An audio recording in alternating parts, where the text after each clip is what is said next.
ସୁରଭି 2024 ପାଇଁ କୁଇଜ୍ ପ୍ରଶ୍ନ ଆଲୋଚନା କରିବା, ଯାହା ଆମର କଳା ଓ ସଂସ୍କୃତି, ବିଜ୍ଞାନ, ଗଣିତ, ଇତିହାସ, ଭୂଗୋଳ, ରାଜନୀତି ବିଜ୍ଞାନ ଏବଂ ପୌଷ୍ଟିକ ଖାଦ୍ୟ ଉପରେ ପ୍ରଶ୍ନଗୁଡ଼ିକ ଆମର ଆଧାରିତ ରହୁଛି। ପ୍ରଥମ ପ୍ରଶ୍ନ, ଭାରତନାଟ୍ୟମ୍ ନୃତ୍ୟ କେଉଁ ରାଜ୍ୟରୁ ଉଦ୍ଭବ ହୋଇଅଛି? ଏହାର ସଠିକ ଉତ୍ତରଟି ହେଉଛି ତାମିଲନାଡୁ। ପରବର୍ତ୍ତୀ ପ୍ରଶ୍ନ, ସିନ୍ଧୁ ସଭ୍ୟତାର ମୋହର ମାନଙ୍କରେ କେଉଁ ଦେବତାଙ୍କର ପ୍ରତିମୂର୍ତ୍ତି ଦେଖିବାକୁ ମିଳିଥାଏ? ପଶୁପତି ମାନେ ଶିବ ଏବଂ କାଳୀ ବା ଦୁର୍ଗାଙ୍କର ମଧ୍ୟ ମିଳିଥାଏ। କେଉଁ ବେଦରୁ ଭାରତୀୟ ଶାସ୍ତ୍ରୀୟ ସଙ୍ଗୀତର ସୃଷ୍ଟି? ଏହାର ଉତ୍ତରଟି ହେଉଛି ସାମବେଦ।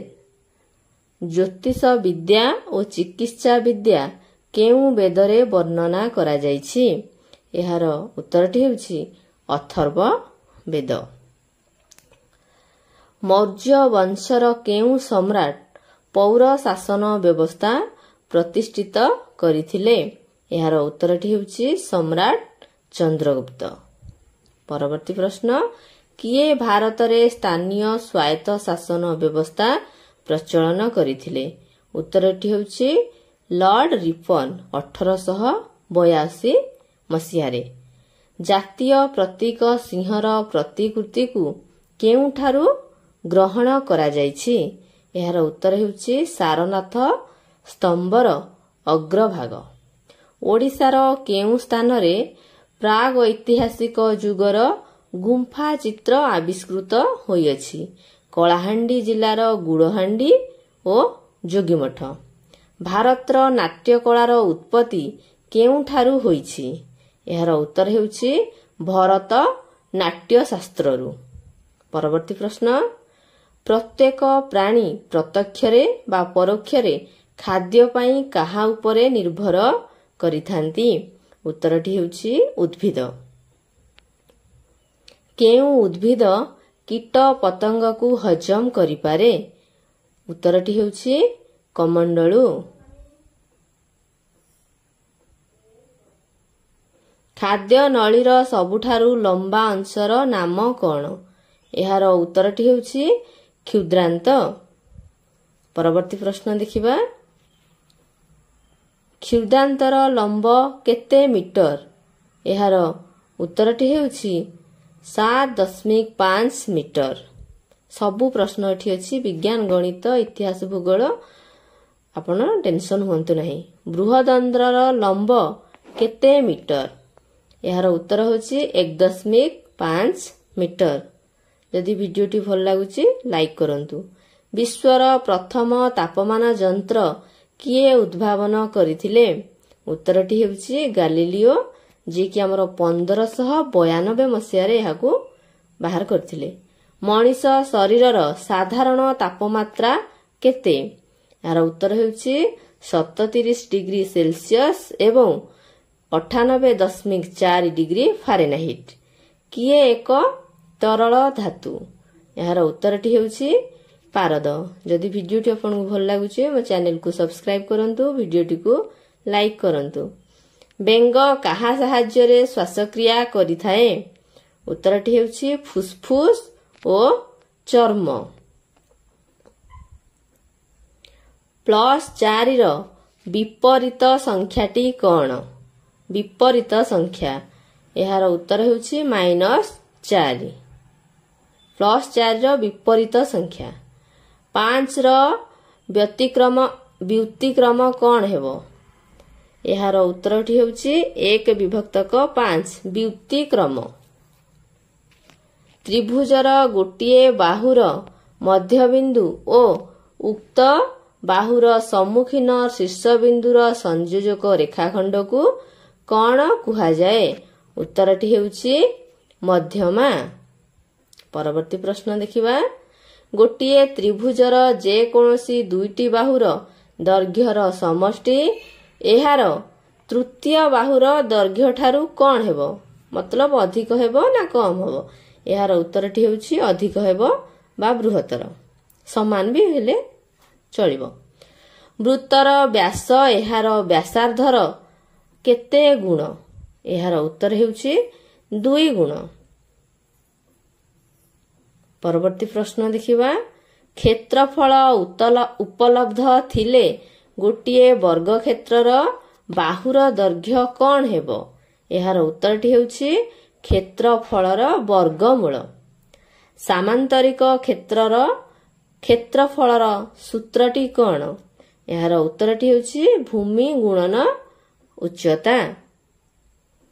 ଇଣ୍ଡିଆନ୍ ନ୍ୟାସନାଲ କଂଗ୍ରେସର ପ୍ରତିଷ୍ଠାତା କିଏ? ଏହାର ଉତ୍ତରଟି ହେଉଛି ଆଲାନ୍ ଅକ୍ଟାଭିଆନ୍ ହ୍ୟୁମ୍ ବା A.H. ହ୍ୟୁମ୍ ମଧ୍ୟ କୁହନ୍ତି।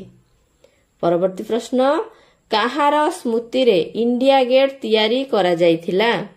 ଏହାର ଉତ୍ତର ହେଉଛି ପ୍ରଥମ ବିଶ୍ୱଯୁଦ୍ଧରେ ଭାରତର ଯେଉଁ ସୈନିକମାନେ ଶହୀଦ ହୋଇଥିଲେ ତାଙ୍କ ସ୍ମୃତିରେ। ଭାରତରେ ସବୁଜ ବିପ୍ଳବର ଜନକ କିଏ? ଏହାର ଉତ୍ତର ହେଉଛି M.S. ସ୍ୱାମୀନାଥନ। ପରବର୍ତ୍ତୀ ପ୍ରଶ୍ନ ଦେଖିବା ଆନି ବେସାନ୍ତ କେଉଁ ଆନ୍ଦୋଳନ ସହିତ ଜଡ଼ିତ? ଏହାର ଉତ୍ତରଟି ହେଉଛି ହୋମ ରୁଲ ମୁଭମେଣ୍ଟ। ପରବର୍ତ୍ତୀ ପ୍ରଶ୍ନ ଦେଖିବା ଇଷ୍ଟ ଇଣ୍ଡିଆ କମ୍ପାନୀ ଭାରତର କେଉଁ ସହରରେ ପ୍ରଥମେ ବାଣିଜ୍ୟ କରିଥିଲେ? ଏହାର ଉତ୍ତରଟି ହେଉଛି ସୁରଟ।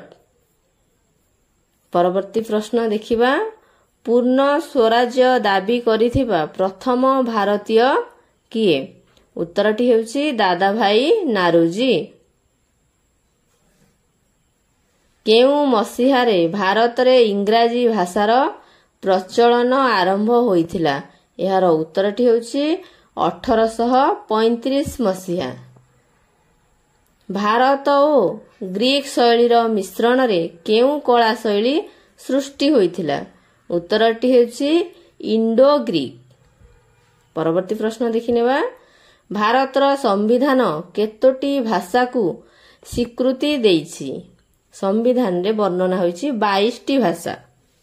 ପରବର୍ତ୍ତୀ ପ୍ରଶ୍ନ ଦେଖିବା ରାଜସ୍ଥାନର କେଉଁଠାରେ ପକ୍ଷୀ ଅଭୟାରଣ୍ୟ ଅଛି? ଏହାର ଉତ୍ତର ହେଉଛି ଭାରତପୁର ପକ୍ଷୀ ଅଭୟାରଣ୍ୟ।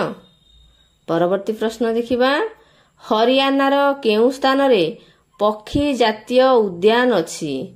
ଏହାର ଉତ୍ତରଟି ହେଉଛି ସୁଲତାନପୁର। ପରବର୍ତ୍ତୀ ପ୍ରଶ୍ନ ଦେଖିବା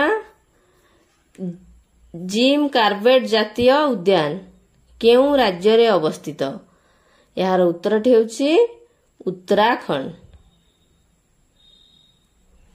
ଭାରତର ଜାତୀୟ ଜଳଚର ପ୍ରାଣୀ ଭାବେ କିଏ ସ୍ୱୀକୃତି ପାଇଛି? ଏହାର ଉତ୍ତରଟି ହେଉଛି ଡଲଫିନ୍। ରେଡ୍ ଡାଟା ବୁକ୍ ପ୍ରଥମେ କେଉଁ ମସିହାରେ ପ୍ରକାଶ ପାଇଥିଲା? ଏହାର ଉତ୍ତରଟି ହେଉଛି 1966 ମସିହା। ଇନ୍ଦିରା ଗାନ୍ଧୀ କେନାଲ ଯୋଗୁଁ କେଉଁ ରାଜ୍ୟ ଉପକୃତ ହେଉଛି? ଏହାର ଉତ୍ତରଟି ହେଉଛି ରାଜସ୍ଥାନ। ଓଡ଼ିଶାର କେଉଁ ଜିଲ୍ଲାରେ ଉଚ୍ଚମାନର ଲୁହା ପଥର ମିଳେ? ଏହାର ଉତ୍ତର ହେଉଛି ସୁନ୍ଦରଗଡ଼ ଓ କେନ୍ଦୁଝର ଜିଲ୍ଲା। ଭାରତର ସବୁଠାରୁ ବଡ଼ ଲୁହାପଥର ଗଚ୍ଛିତ ଖଣି କେଉଁଠି ଅଛି? ଏହାର ଉତ୍ତରଟି ହେଉଛି କେଉଁଟି? ଏହାର ଉତ୍ତରଟି ହେଉଛି ଚିରିଆ ଖଣି। କେଉଁ କୋଇଲା ସର୍ବୋତ୍କୃଷ୍ଟ ଅଟେ? ଏହାର ଉତ୍ତରଟି ହେଉଛି ଆନ୍ଥ୍ରାସାଇଟ୍। ଆନ୍ଥ୍ରାସାଇଟ୍ କୋଇଲା ସବୁଠାରୁ ଉତ୍କୃଷ୍ଟ। କାହାକୁ କୃଷ୍ଣ ହୀରକ କୁହାଯାଏ? ଏହାର ଉତ୍ତରଟି ହେଉଛି କୋଇଲା।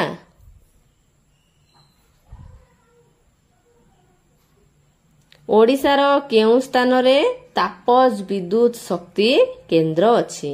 ଏହାର ଉତ୍ତରଟି ହେଉଛି ବାଲିମେଳା, ତାଳଚେର, ବନହରିପାଲି। ମରୁଭୂମିର ଅର୍ଦ୍ଧଚନ୍ଦ୍ର ଆକୃତି ବିଶିଷ୍ଟ ବାଲି ପାହାଡ଼ଗୁଡ଼ିକୁ କ'ଣ କୁହାଯାଏ? ଏହାର ଉତ୍ତର ହେଉଛି ବାରଖାନ। ଯଦି ଭିଡ଼ିଓଟି ଭଲ ଲାଗୁଛି ତାହେଲେ ଆପଣ ଭିଡ଼ିଓଟିକୁ ଲାଇକ୍ କରନ୍ତୁ, ଚ୍ୟାନେଲକୁ ସବସ୍କ୍ରାଇବ୍ କରନ୍ତୁ, ସାଙ୍ଗମାନଙ୍କ ସହିତ ଭିଡ଼ିଓଟିକୁ ସେୟାର କରନ୍ତୁ। ପାର୍ଟ 1, ପାର୍ଟ 2, ପାର୍ଟ 3 ଅପଲୋଡ୍ ହୋଇସାରିଛି, ଦେଖିବାକୁ ଭୁଲନ୍ତୁ ନାହିଁ।